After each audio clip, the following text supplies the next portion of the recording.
Good morning साथियों। आज की जो समीक्षा है वो है संवेदनशील रक्षा प्रौद्योगिकी में बड़ी घोषणा करेंगे भारत और इजराइल।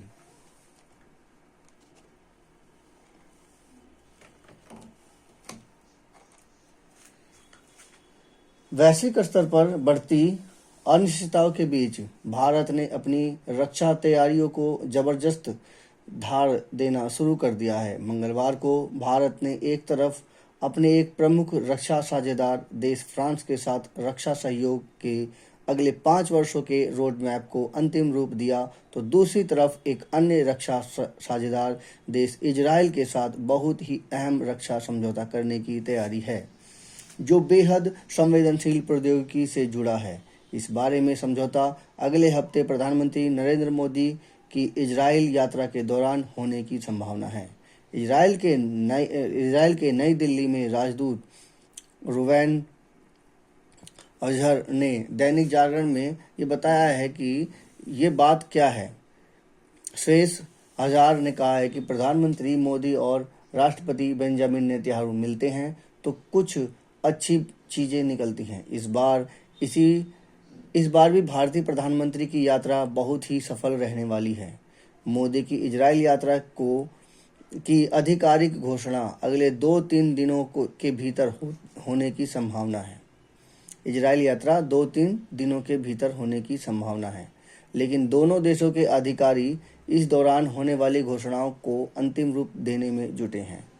अजहर ने संकेत दिया है कि इस यात्रा के दौरान रक्षा और कारोबार क्षेत्र में सहयोग दो सबसे अहम मुद्दे होंगे।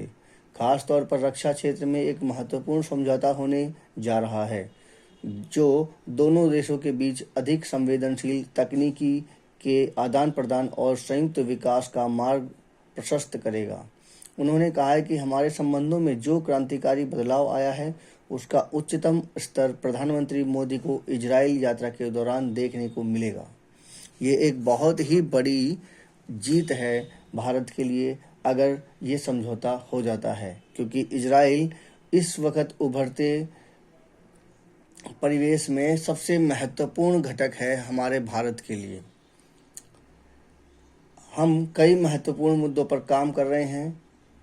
हम अपने संबंधों को और गहरा और व्यापक बनाने जा रहे हैं। मोदी की यह वर्ष 2017 के बाद पहली इजराइल यात्रा होगी। नेतन्याहू जनवरी 2018 में नई दिल्ली आए थे। उसके बाद कम से कम 2 बार उनकी भारत यात्रा की तैयारी हुई। समय में किसी न किसी वजह से उन्हें रद्द करना पड़ा, हालांकि इसका द्विपक्षीय संबंधों पर कोई असर नहीं पड़ा है।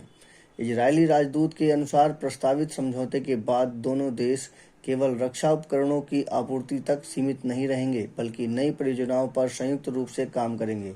जी हाँ, दोनों देश केवल रक्षा के अलावा बहुत से ऐसे सहयोग हैं जिसकी वजह से भारत बहुत ज़्यादा विकसित हो सकता है। खास करके इजराइल की जो खेती करने की तकनीकी है, जो उनके घर बनाने की तकनीकी है, और बहुत से ऐसे सिस्टम हैं, जब पानी साफ़ करने का सिस्टम है, जो कि आम जनता को अगर ये पता चले तो उससे अगर जन जागरूक अभियान की तरह अगर इसका इस्तेमाल किया जाए तो बहुत ही ज़्यादा फ़ायदा मिल सकता है। इसमें संवेदनशील प्रौद्योगिकी भी शामिल हैं जो अब तक द्विपक्षीय संबंधों का हिस्सा नहीं रही हैं। रक्षा क्षेत्र में सरकारी स्तर के साथ साथ निजी क्षेत्र में के बीच सहयोग के लिए नए तंत्र विकसित किए जा रहे हैं। ये तंत्र विश्वास और गोपनीयता को सुनिश्चित करेंगे ताकि सरकारों और निजी क्षेत्र के बीच अधिक संवेदनशील तकनीकों पर सहयोग संभव हो सके।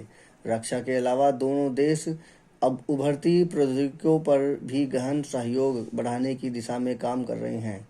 वर्ष 2020 में चीनी सेना की पूर्वी लद्दाख क्षेत्र में घुसपैठ की कोशिश के बाद भारत ने अपनी रक्षा तैयारियों को खास तौर पर तेज कर दिया है। पिछले हफ्ते ही भारत सरकार की एक उच्च स्तरीय समिति ने फ्रांस में 3.25 लाख करोड़ रुपए की लागत से 114 राफेल युद्धक विमान खरीदने का फैसला किया है। मंगलवार को बेंगलुरु में भारत और फ्रांस के रक्षा मंत्रियों के बीच 6वीं वार्षिक वार्ता हुई है, जिसमें अगले 5 वर्षों के दौरान रक्षा सहयोग के एजेंडे को अंतिम रूप दे दिए जाने की संभावना है। नवंबर 2025 में अमेरिकी सरकार ने भारत को javelin anti tank missile system और एक्सकैलिबर प्रेसिजन आर्टिलरी प्रोजेक्टाइल्स बेचने के प्रस्ताव को हरी झंडी दिखाई है। बीते एक दशक में इजराइल भारत का भरोसेमंद रक्षा साझेदार के तौर पर स्थापित हो चुका है। महत्व यहाँ पर ये देखना है कि ये जो सिस्टम दे रहा है, क्या उसकी तकनीकी हमारे भारत में आ रही है या नहीं।